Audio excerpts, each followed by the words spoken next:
Glória a Deus. Mas o Espírito Santo, né, direcionou aqui no livro de Lucas.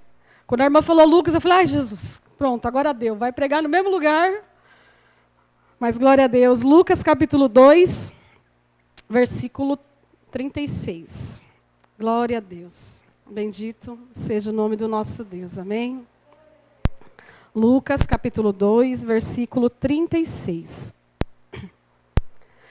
Eu acho tão lindo aqui no livro de Lucas, que aqui na introdução ele fala, né, que ele quer trazer um relato preciso. Né? Ele é bem detalhista, meticuloso. Até é difícil de ler Lucas, às vezes, a gente fica muito tempo sem ler. Quando vai ler, dá uma dificuldade assim, ó, travada, não estou entendendo direito, porque ele é bem meticulosinho. Escreveu bem bonitinho, como deveria ser a nossa dissertação da vida, né? Tudo certinho. E aqui Lucas ele vem trazendo detalhadamente, né, a tradição, os ritos judaicos daquela época, a apresentação de Jesus ao templo, os presentes que Maria trouxe, a circuncisão, mas nós vamos parar aqui na apresentação do Senhor.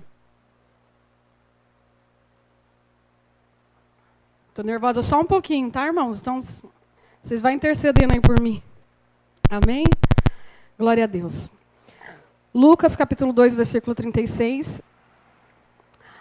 A profetisa Ana, filha de Fenuel, da tribo de Asser, também estava no templo.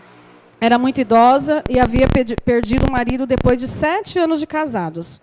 E vivido como viúva até 84 anos. Nunca deixava o templo, adorando a Deus, dia e noite, em jejum e oração.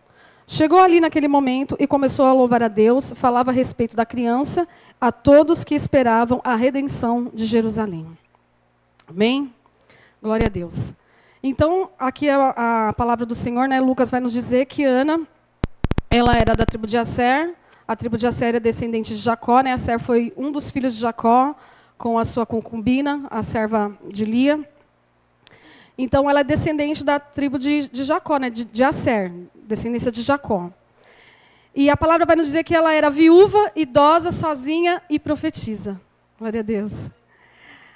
Ela ficou viúva muito cedo, né? Só 7 anos de casada, e naquela época podia se casar a partir dos 12 anos. Então vamos chutar aí que ela casou com entre 12 e 15, 16 anos, porque na época da minha avó, que já é da nossa geração um pouquinho, já se casavam com 14 anos. As mulheres que casavam com 19 estavam encalhadas.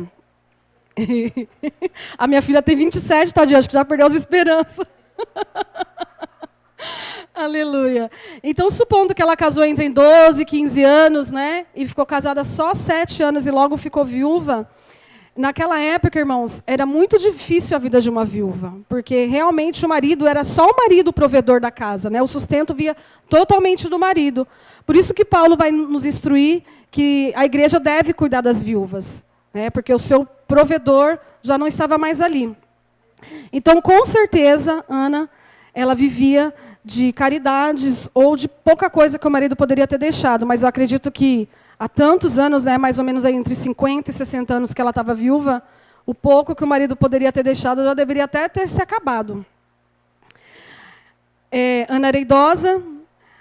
Em algumas versões da Bíblia, algumas versões, dizem que ela tinha 84 anos, a maioria, mas algumas vão dizer que não é preciso se ela tinha 84 anos ou se ela estava viúva há 84 anos, mas vamos chutar aí uns 90 anos.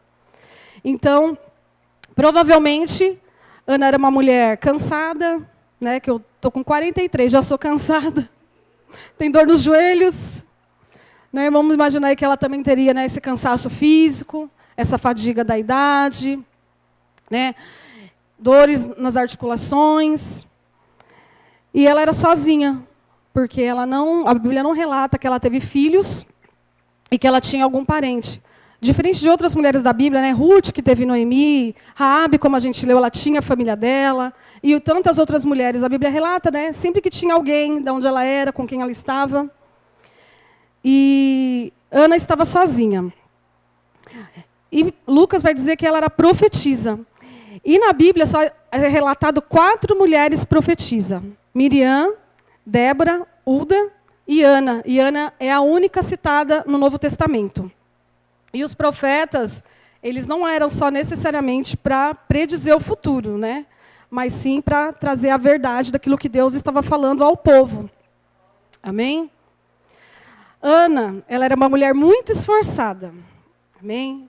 E hoje em dia nós nos esforçamos para tantas coisas, mas será que nós nos esforçamos como Ana se esforçava? Ela era uma pessoa assídua no templo, dia e noite. Ela nunca deixava o templo, adorando dia e noite. Aí você fala assim, mas aí tá fácil, né? Era sozinha, não tinha filho. O pouco que tinha para fazer em casa, devia já acordar, fazer e ir para o templo. Não é simples assim. Eu tenho exemplos vivos na minha casa. Minha avó tem 92 anos, é lúcida, anda, lava roupa, faz comida, limpa a casa dela, faz tudo bonitinho. Aí você fala, vó, vamos para a igreja de manhã? Ah, não, é muito cedo. Vó, vamos para a igreja de noite? Ah, não, já estou cansada do dia, minhas pernas já não aguentam mais. Vó, vamos na tarde da bênção, que lá perto de casa ainda tem igreja com tarde da bênção. Ah, não, eu almocei, agora eu fico fadigada, assim, dá um sono, eu não vou nem conseguir. Então, irmãos, a gente sempre tem uma desculpa. Não é porque ela não tinha nada para fazer, que ela... Não, ela, né, era mais o que ela tinha que fazer. Não, ela não era mais o que ela tinha que fazer. Às vezes, a maioria de nós aqui, de terça-feira, viemos? Não, a maioria de nós não viemos. Eu sou uma delas, quase não tenho vindo, porque é tanta coisas para fazer, é tantas situações que aparecem, que chega o horário do culto, não deu tempo. Mas por quê? Porque nós não somos esforçados, dedicados como Ana era, assídua ali no templo, dia e noite. Ana tinha uma vida de consagração, comprometida com Deus.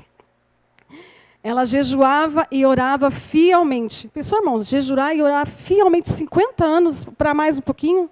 Todo dia, todo dia, todo dia. Muitas vezes a gente passa um mês e não conseguimos fazer um jejum. Nem pela nossa vida espiritual, nem para a nossa casa. O que a palavra nos diz? Que tem caça de demônio que só sai com o quê? Com jejum e oração. Né? E às vezes o inimigo, a gente parece que esquece que o reino espiritual ele é real. A gente não vê a luta que é com os nossos olhos físicos. Mas conforme você ora e você jejua, você se aproxima mais de Deus e você começa a ver coisas. E ali você tem que intervir com a sua fé, com a sua autoridade, que a Bíblia nos dá autoridade para expulsar, né, para ser prudente, para fazer o que é certo, para caminhar da maneira que Ele quer que nós caminhamos. Aleluia. E em adoração diária, jejum e oração, ansiava ver o Messias. Ela não compactuava com a hipocrisia dos fariseus, da exploração religiosa e das roubalheiras dos vendedores no templo. Lembra que depois Jesus foi lá e expulsou todo mundo lá da porta? Nessa época de Ana já acontecia, né? Que foram uns 30 anos antes de Jesus começar a sua obra. Já estava acontecendo. E Ana olhava para essas coisas, para a hipocrisia dos homens, dos sacerdotes, para o roubo, para a religiosidade. Não, ela ia lá, fazia o que ela tinha que ser feito, o que Deus propunha no coração dela, com o que ela podia fazer, com todo o seu esforço, com toda a sua dedicação. Hoje em dia, irmãos, nós olhamos muito para o homem. Eu não vou mais lá na igreja porque o pastor me chamou a atenção, e eu não gostei, viu, pastor, daquilo que o senhor me falou, então por isso eu estou saindo. Que isso, irmão? Você está olhando para o homem? Ou você está olhando para Deus? Quando você tem a certeza do para que Deus te chamou e do porquê Deus te plantou aqui, nada das outras coisas vai intervir. Nós somos humanos, nós somos falhos. O seu irmão do lado, ele é falho. Às vezes eu vou passar por você, vou esquecer de dar a paz do Senhor. Você não pode sair daqui dizendo assim, a irmã lá, Deus me livre, mal antipática, nem vou.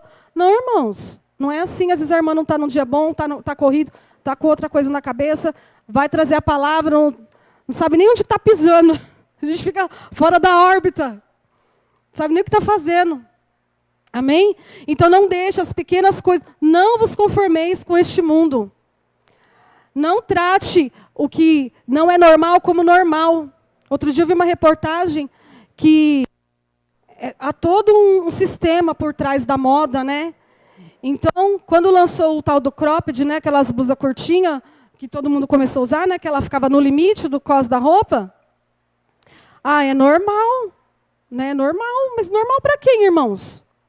Se a Bíblia nos ensina a ter ordem e decência, a ordem e decência é em tudo, não é só na vida com Deus, é na vestimenta, é no tratar, é no falar, é não falar palavrão, é não pensar. Quando a gente vê que está pensando coisas erradas, já repreender em nome de Jesus, que essa mente não te pertence, inimigo. A minha mente é do Senhor. Né? Quantas pessoas têm se deixado levar pelo mal do momento que as redes sociais não sabem quem é o seu influenciador e quer influenciar, sendo influenciado por quem? Pelo inimigo, porque quer falar o que está na moda. A Bíblia não é moda, não. A Bíblia é milenar. Ela é viva. Ela não passa.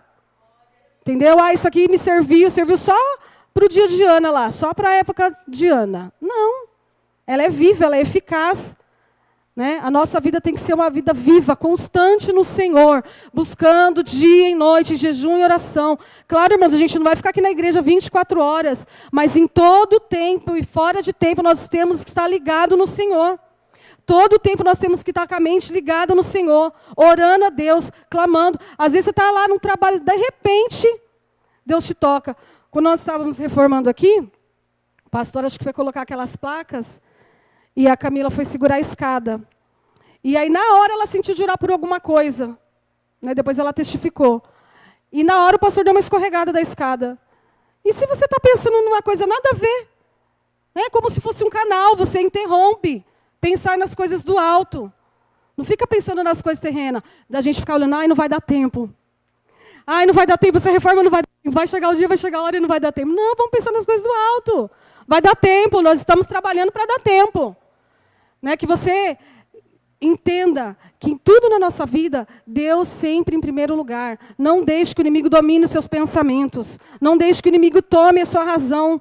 Tome suas emoções. Seja centrado, esteja alinhado com o querer do Senhor. Não importa a tribulação que você está passando. Ana, tadinha, né? Eu fico imaginando como que é viver uma vida solitária. Sem ninguém, sem família, sem ninguém.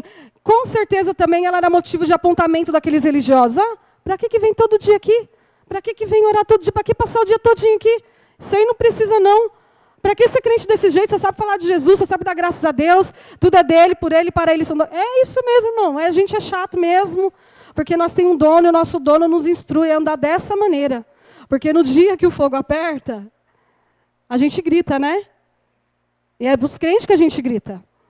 Eu costumo dizer lá em casa, né? Meu pai não é cristão e ele fala que não gosta de crente que grita. E eu nasci numa igreja que grita, me converti numa igreja que grita. Aí eu falei, isso é engraçado, né? Mas na hora que a morte bateu na porta, foi os crentes que gritam, né? Que foi chamar. Glória a Deus. Então, na hora, irmão, que alguém precisar, é você que está lá de referência, é você que vai influenciar. É você que vai trazer. Ainda que você falar assim, eu não sou capaz, eu não tenho experiência. Às vezes eu abro a Bíblia, não sei nem o que eu estou lendo. Não, irmãos, é o Espírito Santo que dá a palavra na hora. É o Espírito Santo que nos capacita. Porque nós somos apenas um instrumento das mãos dele, amém?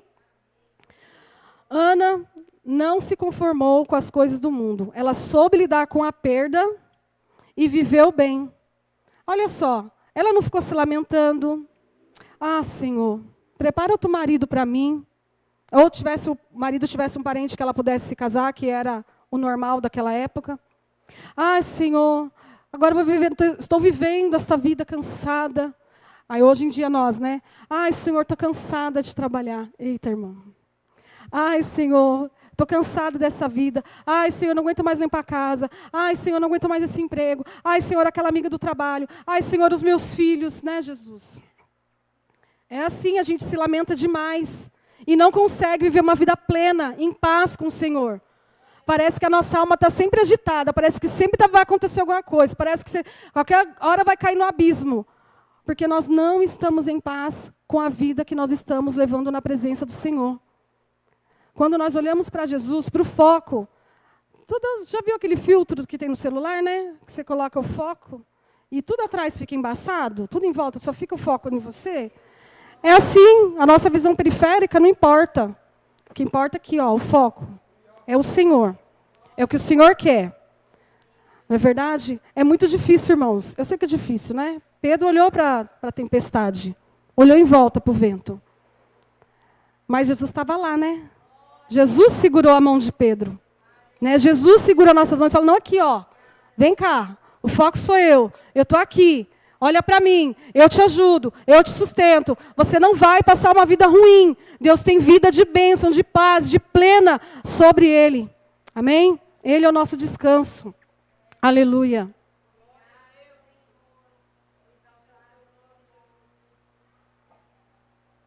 Ana era uma mulher apaixonada por Deus. Porque, irmão, se você não for apaixonada por algo, você não consegue ficar até o fim. Claro que a gente tem altos e baixos, né? Mas a nossa paixão por Jesus, ela tem que se queimar no nosso coração constantemente. E quando você começar a se sentir frio, desanimado, peça para o Senhor, fala, Senhor, acende a chama, acende minhas lamparinas. Fala com eles na simplicidade, irmão. A gente não precisa de nada rebuscado, não. Deus trabalha na simplicidade. Fala, Senhor, eis-me aqui. Eu quero mais de Ti. Eu quero sentir fome, eu quero sentir sede do Senhor, da Tua palavra, de sentir a Tua presença. Nós não podemos nos acostumar, irmãos, a não sentirmos a presença de Deus. Não pense que não sentir a presença de Deus está tudo bem. Não está tudo bem. Você precisa sentir a presença do Senhor no seu coração, em todos os momentos. Outro dia eu estava na minha casa e eu senti que uma pessoa me cutucou por trás. Né, e eu achei que era o Isaac que estava querendo me assustar e não olhei. E aí eu percebi que ele estava lá no quarto, que eu escutei ele conversando lá no celular. E eu falei, Jesus, aqui na minha casa não. Minha casa tem um dono. Aqui na minha casa não. Seja qual brecha eu dei, porque nós damos brecha para o inimigo entrar, está repreendido em nome de Jesus, porque a minha casa tem um dono. Eu não sou a dona da minha casa. A minha casa é do Senhor. Seja autoritário. Seja ousado dentro do seu lar. Às vezes você está assim, a gente sente, irmãos. A gente sente um clima pesado, uma coisa estranha, algo que não está normal, algo no seu casamento, algo com seu filho. A gente sente. Se você não tem sentido, irmãos, peça para o Senhor. Você é o radar da sua casa. Ó. Você vai andando e vai fazendo pipipi. Ó, aqui tem problema. Ó, aqui tem problema. Jesus, qual é o problema? O problema sou eu. O problema é o inimigo que está entrando, por onde ele está entrando. Vamos lá, vamos se analisar, vamos para a palavra. O que eu tenho que fazer, como eu vou fazer, como eu vou proceder. Ana, em nenhum tempo, a Bíblia nos mostra que ela se lamentou, se declinou, se cansou, se fadigou, ainda que o texto mostre que ela poderia ter sentido todas essas coisas por conta da sua idade, da sua solidão. Né? A gente perder um marido não é fácil. Não é fácil. Ainda mais sem filhos, sem ninguém para te amparar, para te abraçar, para te consolar. E aí você fica com a dor da saudade, com a dor da perda, e pensando no amanhã, o que vai ser da minha vida? Imagina hoje você ficar dependendo dos outros para tudo. Para tudo você depender da outra pessoa. A minha avó tem pânico de ficar acamada, porque é depender do outro para tudo. Para tudo. Imagine você nessa situação de Ana. Não, irmãos, vamos tomar o exemplo de Ana. Vamos ser assíduos na presença do Senhor. Ter uma vida comprometida em consagração. A consagração ao Senhor, ela nos faz sentir mais pertinho do Senhor. Mais limpos. Né? Ser mais ousados na presença dEle. Ver coisas que nossos olhos carnais não conseguem ver. Mas conforme nós nos consagramos, nos dedicamos na presença do Senhor, o Senhor abre as nossas visões espirituais e nós conseguimos ver e ouvir aquilo que nós não estamos... Às vezes a gente está no meio de uma situação, não vemos saída, porque não vemos e não escutamos, porque não estamos nos consagrando a Deus e pedindo discernimento.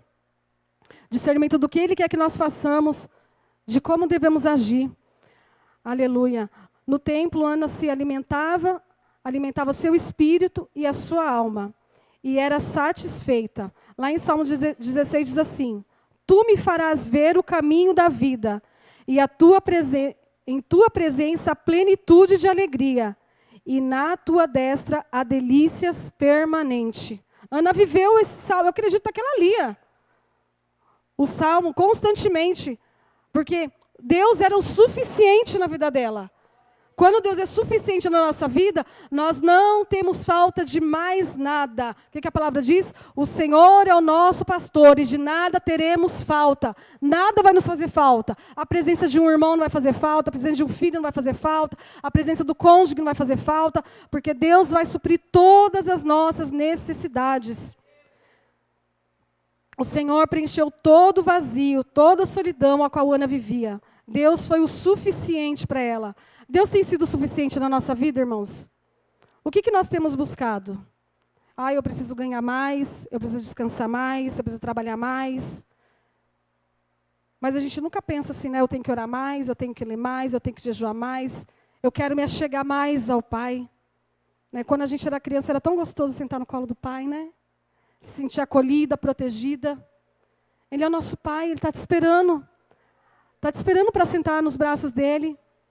Ele diz, vem, filho amado. Vem como estás. Eu não estou esperando você ser o perfeito. Vem como estás. É um passo de cada vez. É esforçar e ter bom ânimo, que Ele nos ajudará. Aleluia. Todos os devotos de Israel, naquela época, esperavam o Messias, mas pouquíssimos o reconheceram. Quem que reconheceu Jesus ali bebê? Maria, sua mãe, José, o seu pai, os pastores que estavam ali naquela hora, os magos, mas foi o sinal de Deus. E o que o texto diz aqui, Simeão e Ana foram os únicos que reconheceram Jesus, ainda bebê, o reconheceram como Cristo, né, o nosso Redentor.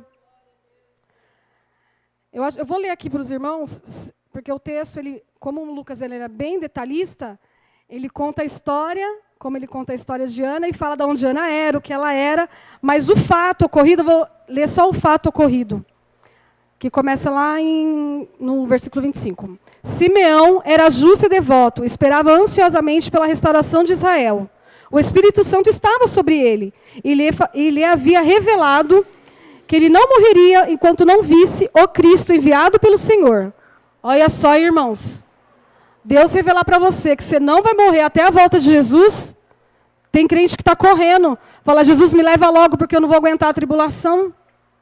Não é verdade? E era o que ele queria ver, a volta de Jesus. E o Espírito Santo revela a ele que ele não iria morrer enquanto não visse o Cristo. Nesse dia, o Espírito Santo conduziu ao templo. Então, Simeão, ele não era um homem tão assíduo ao templo como Ana. Porque o Espírito Santo levou até lá. Aí a gente pula para o 28. Simeão tomou a criança nos braços e louvou a Deus, dizendo, soberano Deus, agora podes me levar em paz o teu servo, como prometeste, vi a tua salvação, que preparaste para todos os povos. Ele é uma luz de revelação às nações, e é glória do teu povo em Israel. Aí nesse momento chega quem? Ana. Ana está lá. Aí Ana chega e fala, aí a Bíblia fala, chegou ali Ana, naquele momento, e começou a louvar a Deus. Falava a respeito da criança a todos que esperavam a redenção de Jerusalém. Provavelmente foi a primeira e a última vez que Ana viu Jesus, porque ela já era muito idosa, e Jesus vai começar seu ministério só depois, né, com 30 anos para frente. Então, provavelmente Ana já tinha falecido. Mas pense, irmão, que grande glória você olhar aquele bebê e você reconhecer que ele é o seu Redentor, aquele por quem você tanto esperou. Quão grande glória é você estar alinhado com o Senhor e conseguir ver, Deus te mostrar a olho nu as maravilhas dele, porque ele é um Deus de milagre. E Ele quer mostrar os milagres dele às nossas vidas. É nós que não nos consagramos o suficiente. E queremos ver e ainda queremos ter a razão. Não, mas... Vocês viram o corte de um filme que foi lançado? A menina está dentro da biblioteca e Jesus voltou. A trombeta tocou e começou a acontecer as catástrofes que está na Bíblia. E ela começa desesperadamente a procurar a Bíblia. E quando ela acha, ela vai lá em Apocalipse e mostra, né? Olha, tocou a primeira trombeta, Jesus que voltou. Mas por que eu estou aqui? Se eu estava na igreja? Se eu servia na igreja? Mas o que adianta, né? O corpo fazer e o espírito não está ligado ao Pai. Porque nós estamos aqui, irmãos, é para servir o Senhor, o dono da obra, não a obra. Nós estamos aqui para ser servos do dono da obra, não a obra.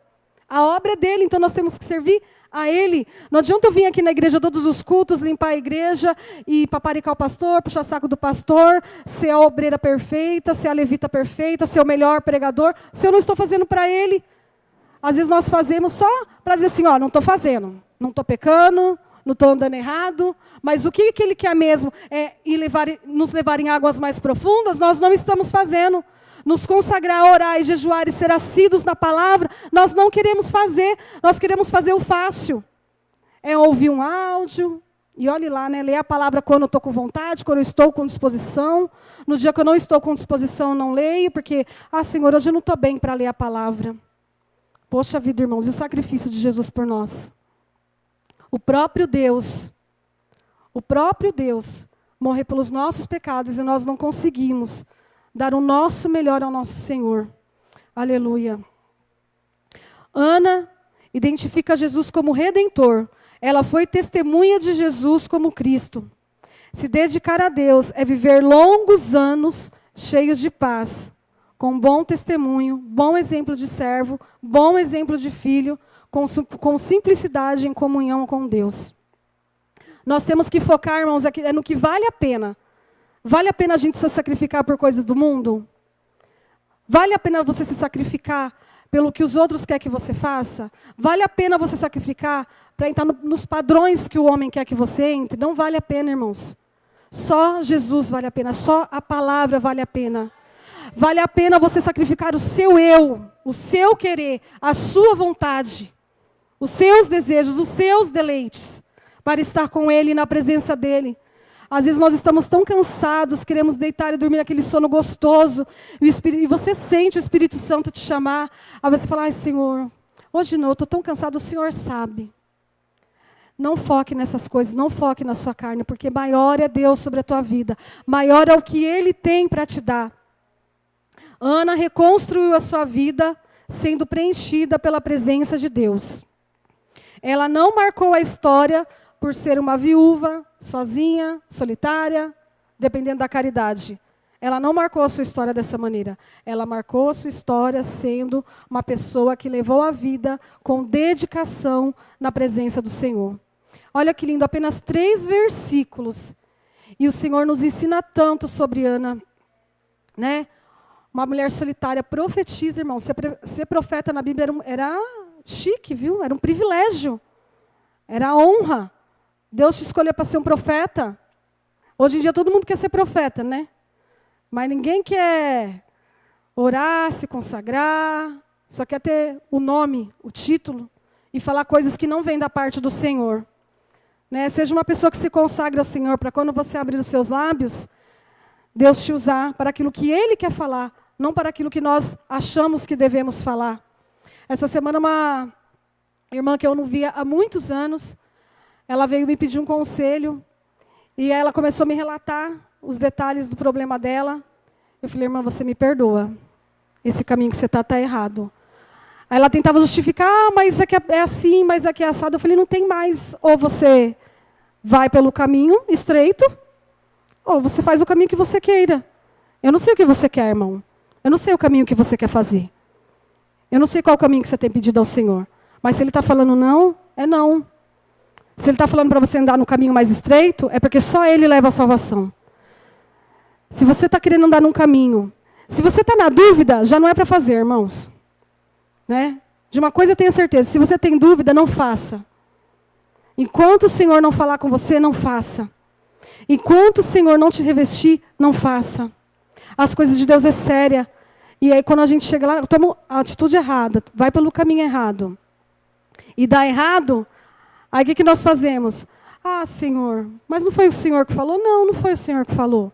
Foi o que eu queria, né? A gente coloca os nossos desejos à frente do Senhor. Aleluia. Marque a sua história como um servo fiel a Deus. Não somente de aparência. Como a irmã falou aqui no início, a nossa vida é uma influência. Então não seja reconhecido pelas outras pessoas de qualquer maneira. Seja reconhecido por aquela pessoa que era temente a Deus, que se dedicava na presença de Deus, que tinha a simplicidade do Senhor sobre a sua vida, que não se vangloria pelo aquilo que Deus te deu, seja por bens materiais, por dons, por talentos, por uma boa eloquência, pelos dons que Deus te deu, né? Dom da palavra, dom da ciência, né? Tem tantos dons lindos, mas não se vanglorie por aquilo que Deus te deu, se vanglorie na simplicidade do Senhor, porque a glória sempre será dele, e a glória sempre é dele para ele. Amém?